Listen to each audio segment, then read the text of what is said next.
আমি আবার কথা বলছি শাহালি থানা, ঢাকা মহানগর উত্তর শাহালি থানার সাবেক যে দপ্তর সম্পাদক ছিলেন আব্দুল কাইয়ুম। কাইয়ুম সাহেব ভালো আছেন? বাংলা কলেজের মাঠে আপনাকে পেয়ে গেলাম টুর্নামেন্টে, রূপনগর থানা এবং ভাটারা থানার আয়োজনে।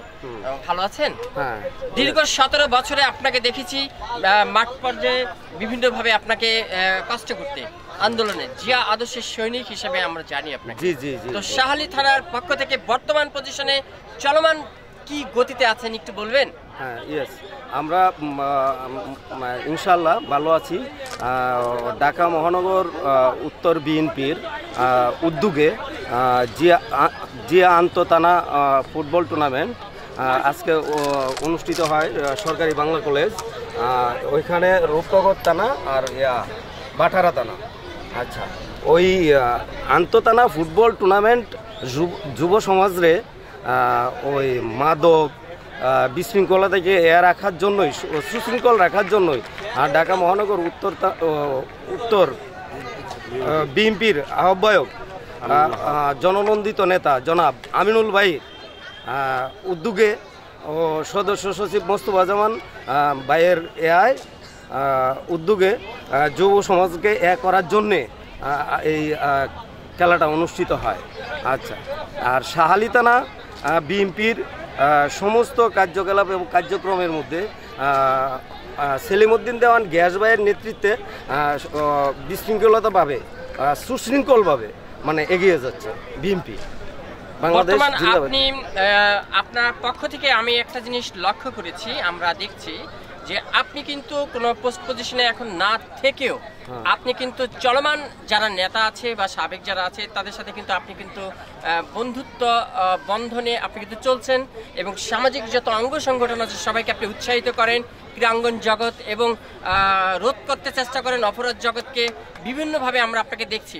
তো একটু বলবেন যে আগামী দিনে আপনার কি প্ল্যানিং আছে এই শাহালি থানার পেছনে? আগামীতে প্ল্যানিং হলো শাহালি থানা বিএনপির এতে যে গিয়াসউদ্দিন ভাই মোটামুটি যেভাবে নেতৃত্ব দিচ্ছেন ওইভাবে যদি আমরা সহযোগিতায় ওই যুব সমাজ এবং মাদক মুক্ত শাহালি থানা বিএনপিকে আমরা গড়তে চাই এবং ছাদাবাজ মুক্ত। ধন্যবাদ প্রিয় দর্শক, আমরা একটু আপনাদেরকে মাঠে নিয়ে যাচ্ছি। এবার বাধা বিপত্তির মধ্যে আমরা মাত্র 3টি বিভাগের খেলা শেষ করতে পেরেছি। পরবর্তীতে বাংলাদেশের জনগণের যে প্রত্যাশা, যে চাওয়া স্বৈরাচার শেখ হাসিনার পতন, সেই পতনের আন্দোলনকে নিশ্চিত করার জন্য আমরা তখন খেলা বন্ধ করে দিতে হয়েছে। 5ই আগস্টের পরে আমরা সেই আরাফাত রহমান কোকো স্মৃতি ফুটবল টুর্নামেন্ট শুরু করেছি। ইতিমধ্যে আমাদের জিয়া ক্রিকেট টুর্নামেন্ট 2025 আমরা শেষ করেছি বিভাগীয় পর্যায়ে এবং আমাদের চলমান রয়েছে জিয়া আন্তঃথানা ফুটবল টুর্নামেন্ট এবং এই ধরে রাখার জন্য অন্যতম মাধ্যম হবে এই খেলাধুলা।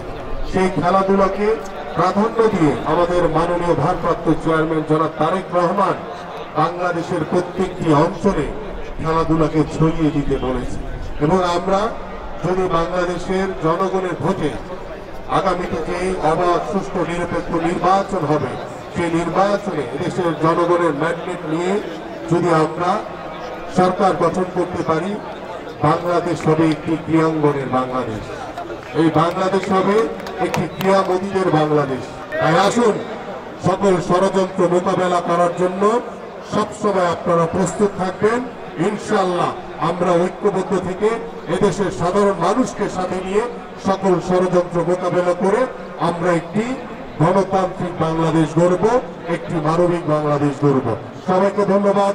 বাংলাদেশ জিন্দাবাদ, বাংলাদেশ জাতীয়তাবাদী দল বিএনপি জিন্দাবাদ, দেশনেত্রী বেগম খালেদা জিয়া জিন্দাবাদ, বিএনপির ভারপ্রাপ্ত চেয়ারম্যান জনাব তারেক রহমান জিন্দাবাদ, শহীদ রাষ্ট্রপতি জিয়াউর রহমান অমর হোক, ঢাকা মহানগর উত্তর বিএনপি জিন্দাবাদ। সংগ্রামী